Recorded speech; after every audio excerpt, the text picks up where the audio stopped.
मुख्यमंत्री मनोहर लाल ने आज प्रोएक्टिव दिव्यांग पेंशन सेवा सहित 3 नई ई गवर्नेंस परियोजनाओं की शुरुआत उन्होंने की है। अब दिव्यांग व्यक्तियों को ऑटोमेटिक पेंशन का लाभ मिलेगा। इसके अलावा पीपीपी संबंधित जानकारियों के लिए वेब बेस्ड चैट और बॉट सॉल्यूशन के साथ साथ ताऊ से पूछो नामक व्हाट्सएप बॉट का भी शुभारंभ किया गया है। मुख्यमंत्री ने कहा कि चैट बॉट की मदद से लोगों को सहूलियत मिलेगी और दिव्यांग प्रोएक्टिव पेंशन परियोजना के जरिए दिव्यांग की घर बैठे अपनी पेंशन बनवा सकेंगे।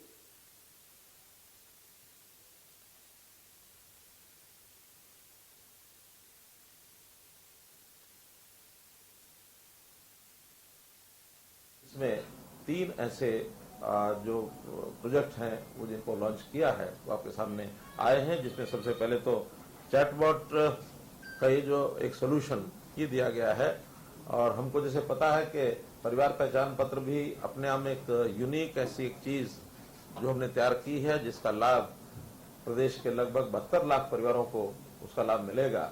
अब इतना बड़ा प्रोजेक्ट स्वाभाविक है कि उसके अंदर प्रारंभिक कुछ जिसको कहना चाहिए कि एक निटी-ग्रिटीज ऐसी होती हैं, जो कुछ ऐसी समस्याएं आती हैं, उनको हमने लगातार ठीक किया है। चाहे उसमें राशन कार्ड की बात हो, चाहे पेंशन की बात हो, चाहे चराई योजना की हो, इनकम की हो, वो पर्याप्त संख्या में हमने ठीक किया है।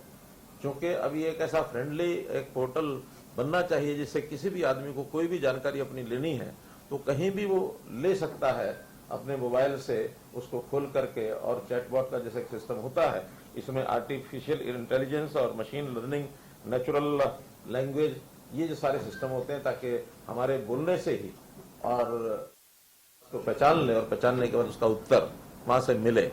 उत्तर भी देंगे ताऊ जी। हमने प्रोएक्टिव एक पोर्टल बनाया है, वो दिव्यांग सेवा, दिव्यांग की पेंशन ये सेवा। और इस सेवा में अभी तक दिव्यांग को पेंशन बनाने में काफी कठिनाई आती थी। आयु के हिसाब से तो 60 वर्ष की आयु एक गणना के हिसाब से ऑटोमेटिकली व्यक्ति की गणना हो जाती है, लेकिन इसमें शर्त है कि 60% उसका दिव्यांगता सर्टिफिकेट होना चाहिए। जैसे ही 60% दिव्यांगता का सर्टिफिकेट डॉक्टर से वो प्राप्त करेगा, उसको अपलोड करेगा, अपलोड करते ही प्रोएक्टिवली उसकी पेंशन जो है वो घर बैठे बनेगी। इसमें कहीं किसी प्रकार की कठिनाई नहीं आएगी। और जो तीसरा एक पोर्टल है वो हमारे यानी जो जितने भी रेस्ट हाउसेज हैं, चाहे वो दिल्ली का हरियाणा भवन है, चाहे फिर हमारा गुड़गांव का पीडब्ल्यूडी रेस्ट हाउस है, या पंचकुला का पीडब्ल्यूडी रेस्ट हाउस है, और जितने हरियाणा के लगभग ये 45 के आसपास रेस्ट हाउसेज हैं। इसमें शिमला का बेनमोरबी है, मसूरी मेरे ख्याल प्रदेश के बाहर के तो 2 ही है इसमें। तो उन सबको जोड़ करके और जो भी व्यक्ति बुकिंग करना चाहता है, उसमें एंटाइटल जिनकी एंटाइटलमेंट है, अधिकारी हैं या राजनीतिक जो लोग हैं, विधायक, सांसद, पूर्व विधायक, पूर्व सांसद, वो सब कर ही सकते हैं, अधिकारी भी कर सकते हैं। इसमें पत्रकारों को भी जिनको उसकी एंटाइटलमेंट होगी वो भी उसमें अपनी बुकिंग हिसाब से कर सकेंगे।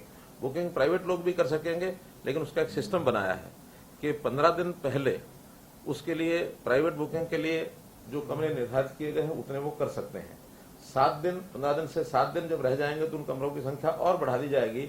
यदि वो आधे कमरे उनके लिए हैं, आधे कमरे जो एंटाइटल्ड लोग हैं उनके लिए। लेकिन एंटाइटल्ड लोग अगर बुकिंग नहीं कर पाते हैं, फिर भी कमरे बचते हैं, तो और कमरे फिर 7 दिन तक उसको 75% कमरे बुकिंग करने का भी एक सिस्टम बनाया है।